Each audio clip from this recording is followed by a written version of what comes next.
de l'analyser et de la partager.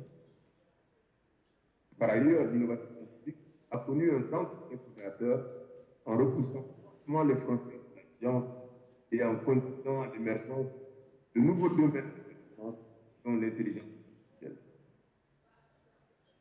Et même s'il faut reconnaître que ce développement éthique n'est pas le problème systématique de toutes les sociétés, ni de tous les pays,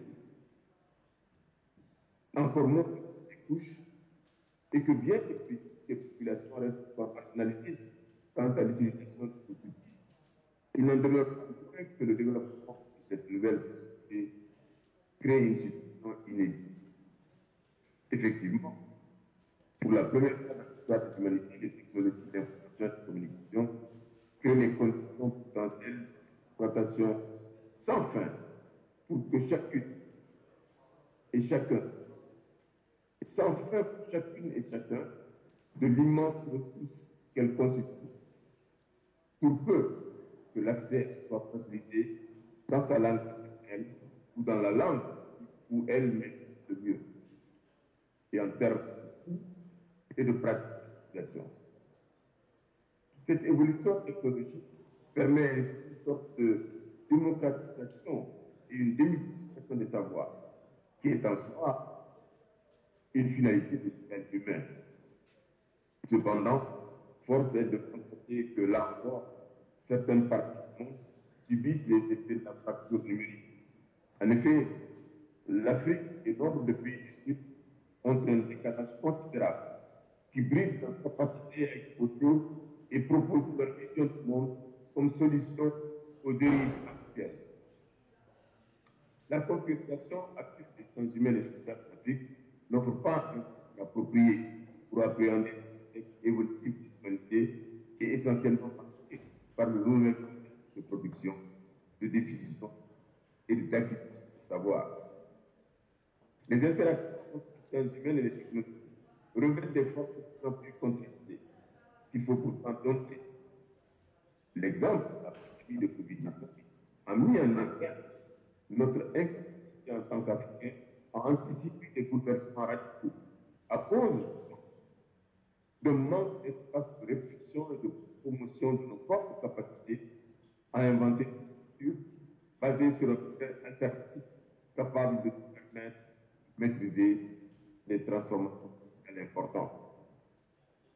En outre, les universités sont confrontées à la problématique de l'efficacité et de la place qu'elles doivent occuper dans un ordre mondial conçu d'autres et le plus souvent en fonction de choix fondés des motivations souvent aussi des motivations internes, étrangères de la recherche, de la production de connaissances et de la promotion de la diversité culturelle ont biaisé les humanités, privant les sociétés du mix culturel dont l'humanité a besoin.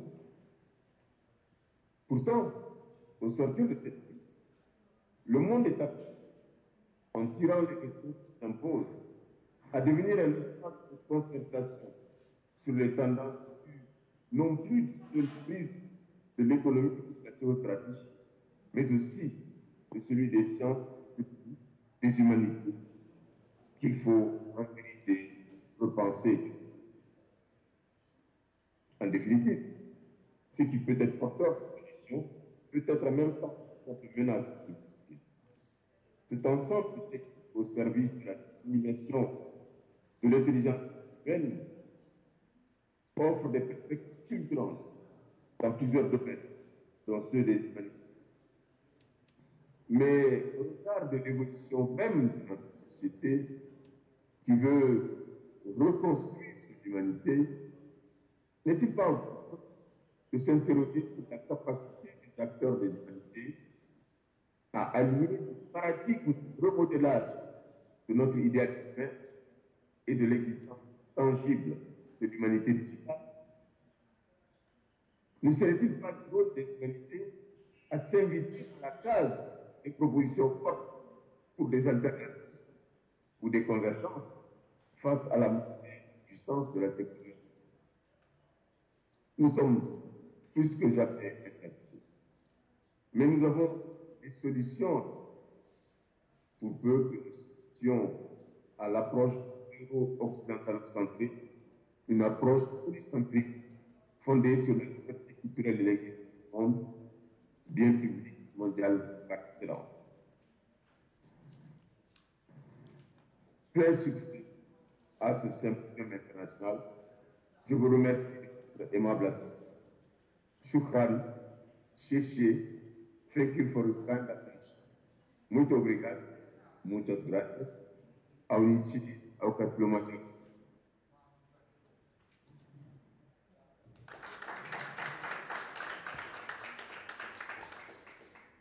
Shukran et merci beaucoup, Excellence, pour votre présentation qui nous a rappelé que la crise mondiale actuelle, elle est sociétale, elle n'est pas seulement technologique ou économique, même s'il y a des bouleversements, comme vous avez mentionné, de l'équilibre politique mondial, mais nous sommes aussi appelés à prendre cette crise dans une perspective sociétale, et notamment celle de la perte du sens.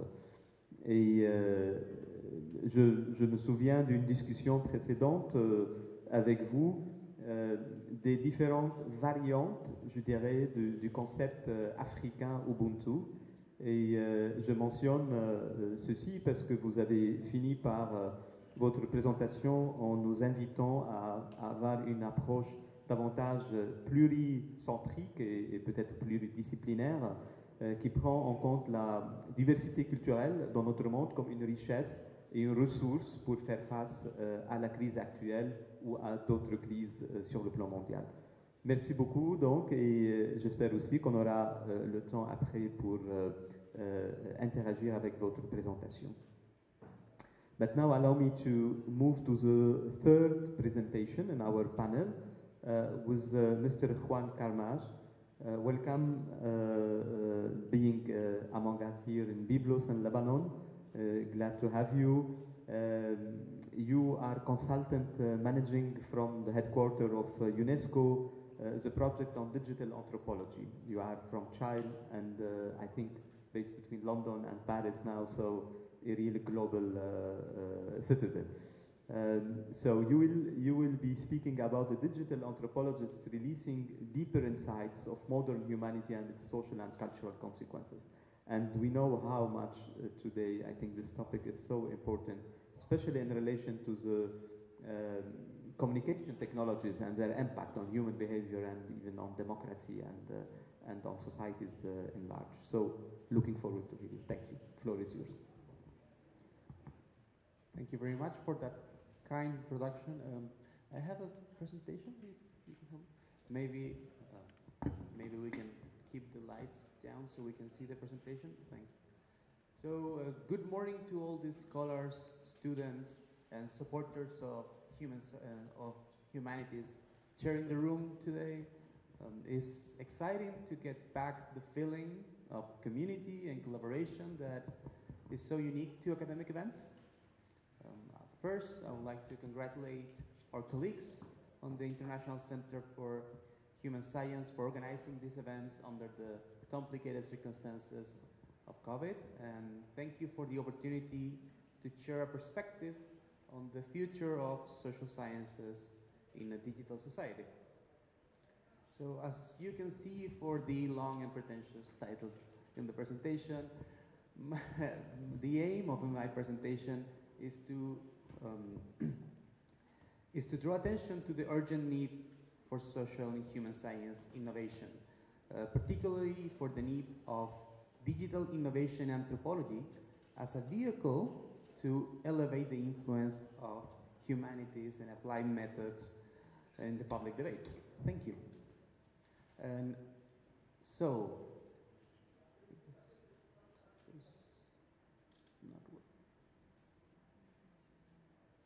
next slide, please. I think so, no worries.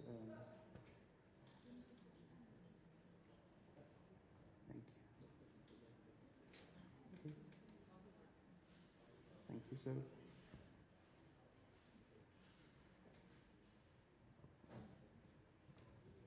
Well, we can move to the next. So we can.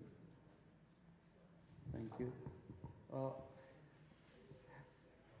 I think most of us will agree that digital transformation is happening at astonishing pace. The movement to digital means that activities are now much simpler, affordable, and faster, and at the same time, social media has changed the way we relate with others. Now they are more horizontal and continuous, and at the same time, our lives are filled with algorithms that we hardly acknowledge. And when all these changes happened in the past, we had more time to assess the situation and to adjust. Of course, we did not always do that, but it was a realistic expectation that we could reasonably understand the changes as they occur. That is no longer the case. Moreover, as technologies are developing much faster than our institutional capacity to understand the change, the gap only grows to the point that the effects can become unstable and unpredictable. So, to put this unbalance into numbers, last year globally we invested $1.3 trillion into digital transformation.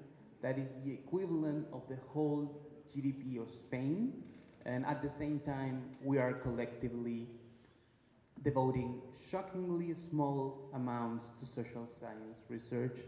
And this investment is sadly concentrated in just a few